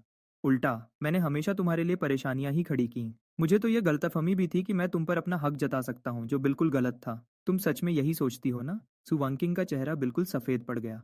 मैंने धीरे से आगे कहा, यहाँ तक कि यह शादी भी सिर्फ इसलिए हुई क्योंकि मैंने तुम पर दबाव बनाया था। अगर तुम्हारी माँ ना होती, तो तुम कभी मेरे साथ नहीं होती और ना ही मुझसे इस तरह जुड़ी होती। हमारी शादी के बारे में तुम्हारी यही सोच है। सु वंकिंग, ये वही शब्द हैं जो तुमने उस एक्सीडेंट से ठीक पहले मुझसे कहे थे। क्या ऐसा नहीं है? उसके चेहरे पर बहुत ज़्यादा पछतावा दिख रहा था। उसकी आंखों में डर था। मैंने वह सब बस गुस्से में कह दिया था। मैं उस वक्त बहुत ज़्यादा गुस्से में थी। उसके उन्हीं शब्दों ने मुझे एहसास करवाया था कि मैं कितना अजीब, परेशान करने वाला और बुरा था उसकी नज़रों में। बच्चा खोने के बाद मेरा दिल पूरी तरह टूट गया था और मैं सोचने लगा कि मुझे उसे छोड़ देना चाहिए और उसे आज़ाद कर देना चाहिए। मेरे जैसा आदमी उसके साथ रहने के लायक ही नहीं था। इसलिए बाद में जब सॉन्ग जिंगयान ने मिलने के लिए कहा, तो मैं मान गया। मैं भी एक मौका ढूंढ रहा था, ताकि उस आदमी से साफ बात कर सकूं जो हमेशा बीच में आता रहता था, सु वंकिंग के साथ मेरी शादी के बीच में। लेकिन उस दिन, इससे पहले कि मैं कुछ पूछ पाता, सॉन्ग जिंगयान ने मुझे वह पेपर थमा दिया जो अबॉर्शन का कंसेंट फॉर्म था। चेनशु, क्या तुम सच में सोचते हो कि एक बच्चे के सहारे तुम सु वनकिंग का दिल जीत लोगे? सच तो यह है कि जब तुमने फ़ोन किया, मैं उसके पास ही था। मैंने सब कुछ सुना। मैंने उसे घर पर रुकने और बिजनेस ट्रिप पर ना जाने की सलाह भी दी थी। लेकिन क्या तुम जानते हो उसने क्या कहा? उसने कहा कि तुम बस बच्चे के सहारे उसे रोकना चाहते हो, बहुत परेशान करते हो। तुम कॉलेज के पहले साल से ही सु वनकिंग को पसंद करते हो ना? मुझे लगता है ऐसा इसलिए है क्योंकि वह मिलिट्री ट्रेनिंग के दौरान बेहोश हो गई थी और तुम उसे हॉस्पिटल ले गए थे। दूसरों की मदद करना अच्छी बात है, लेकिन इसका मतलब यह नहीं कि सिर्फ एक छोटी सी बात के लिए तुम किसी को अपनी पूरी जिंदगी तुम्हारे नाम करने पर मजबूर कर दो। क्या तुम मेरी बात से सहमत नहीं हो? चेंशू, बेवकूफ़ी बंद करो। अगर तुम ऐसी हरकतें करते रहे तो सू वनकिंग तुमसे सच में नफरत करने लगेगी। इसमें अपने बच्चे को बीच में लाना, उसे इस बात से भी नफरत है। मैंने कभी नहीं सोचा था कि सॉन्ग जिंगयान जानबूझकर खुद को सीढ़ियों से नीचे गिरा देगा। और ना ही मैंने सोचा था कि सू वांकिंग ठीक उसी वक्त वहां आ जाएगी। उसने मेरी बात सुनने की कोशिश भी नहीं की, बस सॉन्ग जिंगयान के पास बैठकर रोती रही। वह बहुत ज्यादा परेशान और फिक्रमंद थी। शुरू से लेकर आखिरी तक उसने एक बार भी मेरी तरफ नहीं देखा। बाद में मैंने उसके थोड़ा फ्री होने का इंतजार किया। मैं उसके पास जाकर बच्चे के बारे में बात करना चाहता था, लेकिन उसने मुझे अपने उन्हीं शब्दों से चुप करा दिया। चेंशु, तुम कब तक इस तरह नखरे दिखाते रहोगे? क्या तुम जानते हो कि तुम्हारी हर बात से मुझे घिन आती है? उस दिन मैं बहुत देर तक सड़कों पर बिना किसी वजह के घूमता रहा। मेरे दिमाग में बस उसकी नफरत भरी और कड़वी बातें घूम रही थीं। क्या मैं सच में इतना मतलबी था? क्या मैं सच में इतना जिद्दी था? क्या मैं सच में इतना नफरत के लायक था? जब तक कि एक आउट ऑफ कंट्रोल कार मेरी तरफ तेजी से नहीं आई और मैं वहीं पर बेहोश हो गया। जब मेरी आंख खुली तो मैं एक बदला हुआ इंसान बन चुका था। सु वांगसिंग की आंखों में जो मैं था, उसने मेरे लिए एक झूठी दुनिया बनाई थी। और इस दुनिया में मैं पागल, मतलबी, जिद्दी और अजीब था। और सबसे बड़ी बात, मेरे दिल में अब उसके लिए कोई प्यार नहीं बचा था। मैंने सीधा उसकी आंखों में देखा और आराम से कहा, लेकिन सु वांगसिंग, इस दुनिया में मैं भी अब तुमसे प्यार नहीं करता। जब अगली सुबह मेरी आंख खुली तो अच्छी खासी धूप निकल चुकी थी। मुझे नाश्ते की खुशबू आई और मैं चलते हुए किचन में गया। गू चिंग हन खाना बना रही थी। मैं हैरान रह गया। बड़ी मालकिन गू, आज ऐसा क्या खास दिन है जो आपको इतनी तकलीफ करनी पड़ी? गू चिंग हान ने आंगन की तरफ इशारा किया। वह परेशान करने वाला इंसान। कल सु वनकिंग पूरी रात वहां बाहर घुटनों के बल बैठी रही और मुझे भी कोई फर्क नहीं पड़ा। मैंने बस गुचिंग हान को, जो बहस करना चाहती थी, खींचकर कमरे में वापस ले आया और सीधा सो गया। मैं खाने की टेबल पर बैठ गया और उसके बनाए हुए फ्राइड एग टोस्ट का एक टुकड़ा खाया। यह पहला दिन था जब वह फेल हुई थी। किचन में बड़ी मालकिन गू के लिए। गुचिंग हान जल्दी से उसे छीनने के लिए आगे बढ़ी। यह जल गया है, इसे मत खाओ। मैं तुम्हारे लिए दूसरा बना देती हूँ। मैंने अपना शरीर घुमाया और बच गया। कोई ज़रूरत नहीं है, नुकसान होगा। ऐसा नहीं है कि इसे खाया नहीं जा सकता। जूचिंग हान को थोड़ा शक हुआ। सच में? मैंने उस टुकड़े को आगे किया। चक्कर देखो। जैसे ही वह एक टुकड़ा खाने वाली थी, मैं आगे झुका और उसके होठों के कोने पर एक किस कर दिया। वह बिल्कुल हैरान रह गई। उसके कान देखते ही देखते लाल हो गए। खुश? मैंने उसके गाल को खींचा। तुम इतना शोर क्यों मचा रही हो? तुम्हारी आवाज़ तो कल मुझसे प्यार का इजहार करने से भी ज़्यादा तेज़ है। गूचिंग हन बहुत देर तक कुछ बोल नहीं पाई और आखिर में वह मेरे गले लग गई। उसकी दबी हुई आवाज़ आई। मुझे लगा तुम सब कुछ भूल गए हो। जब तुम एक्सीडेंट के बाद पहली बार होश में आए तो तुम बहुत कुछ भूल चुके थे। मुझे तो लगा कि अब मुझे पूरी जिंदगी एक बड़े पागल को संभालना पड़ेगा। मैंने उसके बालों को सहलाया। ऐसा कैसे हो सकता है? अगर मैं खुद को भी भूल जाऊं तो भी तुम्हें कभी नहीं भूलूंगा। उस वक्त भी जब मैं खुद को नहीं पहचानता था और मेरा सब पर से भरोसा उठ गया था, तब भी एक ऐसी थी जिस पर मैंने कभी शक नहीं किया और उस पर पूरा भरोसा किया। उसने मुस्कुराते हुए ऊपर देखा। चलो, आखिरकार एक बार तो दिमाग चलाया। मेरा इतने सालों तक तुम्हें पसंद करना बेकार नहीं गया। मुझे मेरे दिल में एक मीठी सी गुदगुदी महसूस हुई। मैं खुद को रोक नहीं पाया और बोला, गुचिंग हान, तुम मुझसे भी ज्यादा पागल कैसे हो सकती हो, जो मेरे जैसे लड़के से प्यार कर बैठी? वह खुश होते हुए बोली, जाहिर है मेरी पसंद ही बहुत अच्छी है। मुझे पता था कि किसके लिए इंतजार करना चाहिए। मैं भी मुस्कुरा दिया। हाँ हाँ, सही बात है। तुम सबसे अच्छी हो। सु वनकिंग की तरफ से। आजकल मैं बार बार एक ही लड़के से टकरा रही हूँ। जब मैं क्लास जाती हूँ तो वह वहाँ होता है। जब मैं बैडमिंटन खेलती हूँ तो वह वहाँ होता है। और जब मैं अपनी पार्ट टाइम जॉब करती हूँ तब भी वह वहाँ होता है। मेरे करीब आने की उसकी कोशिशें बहुत अजीब होती हैं और उसे तो एक्टिंग करना भी नहीं आता। उसके चेहरे से ही सब साफ पता चल जाता है। ये थोड़ा परेशान करने वाला है। ऐसा नहीं है कि पहले किसी लड़के ने मुझे पसंद नहीं किया, लेकिन किसी ने भी कभी इस तरह खुलेआम ऐसा नहीं किया। मुझे लगा कि वह थोड़े दिनों में हार मान लेगा, लेकिन कौन जानता था कि वह इतना जिद्दी निकलेगा। मैंने जानबूझकर सॉन्ग जिंगनियन के साथ वक्त बिताया ताकि वह इशारा समझकर पीछे हट जाए। उसकी आंखों में दुख साफ देखा जा सकता था। और सच में उसके बाद वह बहुत दिनों तक नहीं आया। मैंने चैन की सांस ली, लेकिन मुझे यह भी लगा कि उस जैसे लड़के सच में सिर्फ 3 मिनट के लिए ही एक्साइटेड होते हैं। आखिरकार वह एक अमीर घर का लड़का है जिसने अपनी जिंदगी में कभी कोई तकलीफ नहीं देखी। वह हम जैसे लोगों जैसा नहीं है। सॉन्ग जिंगनियन की बातों को याद करके मैं और परेशान हो गई। जब सॉन्ग जिंगनियन ने इशारा किया कि वह मेरे साथ रहना चाहता है, मैंने बस एक बहाना बनाकर उसे प्यार से मना कर दिया।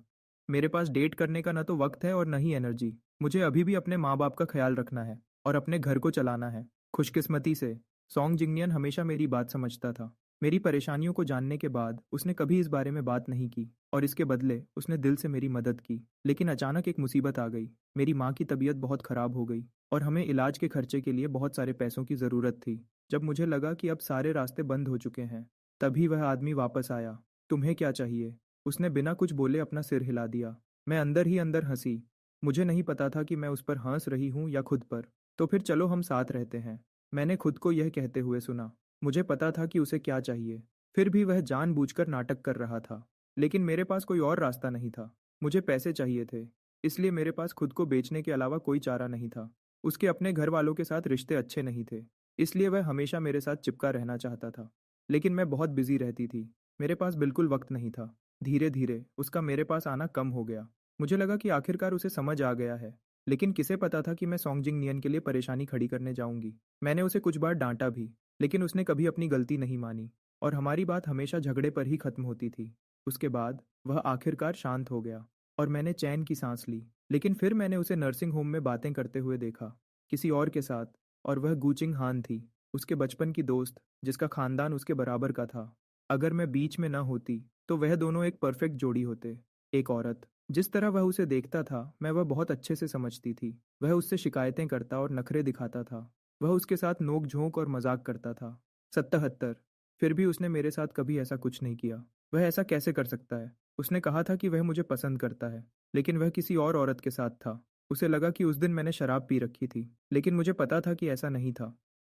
मुझे नहीं पता कि यह जलन और हक जताने की आदत कहाँ से आई, लेकिन इसने मुझे पूरी तरह घेर लिया। मुझे खुद भी इसकी उम्मीद नहीं थी, जब तक कि मैं प्रेग्नेंट नहीं हो गई। न जाने क्यों मैंने चैन की सांस ली। मेरा एक बच्चा होने वाला था, इसलिए मुझे उसके साथ रहना ही था। मुझे खुद नहीं पता कि मैंने उस ऑपरेशन टेबल पर लेटने का फैसला कैसे कर लिया। मुझे लगा कि यह उसके लिए एक सज़ा थी, लेकिन मैं गलत थी। मैंने अपनी सोच से 10,000 गुना ज़्यादा दर्द झेला। सब कुछ बिखर गया और सब कुछ मेरे हाथ से निकलने लगा। मुझे खुद नहीं पता कि मेरे मुंह से वह बातें कैसे निकली। मैं ज़रूर पागल हो गई थी। जिस पल उसने डिवोर्स के पेपर्स पर साइन किए, मुझे समझ आया कि मैं सच में पागल हो चुकी थी। मैं उसे कैसे जाने दे सकती थी? मैं उसे नहीं जाने दे सकती थी। लेकिन जब तक मुझे होश आया, तब तक बहुत देर हो चुकी थी। मैंने सॉन्ग जिंगनियन को नौकरी से निकाल दिया और सबके सामने यह बात लाई कि उसने पहले रिश्वत ली थी और कंपनी के राज बाहर लीक किए थे। अब वह इस काम में आगे नहीं बढ़ सकता था। वह कई दिनों तक कंपनी के दरवाजे के बाहर घुटनों के बल बैठकर भीख मांगता रहा और आखिरकार बेइज्जती झेलकर इस शहर से चला गया, जिसके बाद उसकी कोई खबर नहीं मिली। मैं उसके फ़ोन नंबर का नाम बदलने की हिम्मत नहीं कर पाई। लेकिन एक दिन जब मैंने शराब पी रखी थी, मैंने उसे फ़ोन किया तो पता चला कि वह नंबर बंद हो चुका है।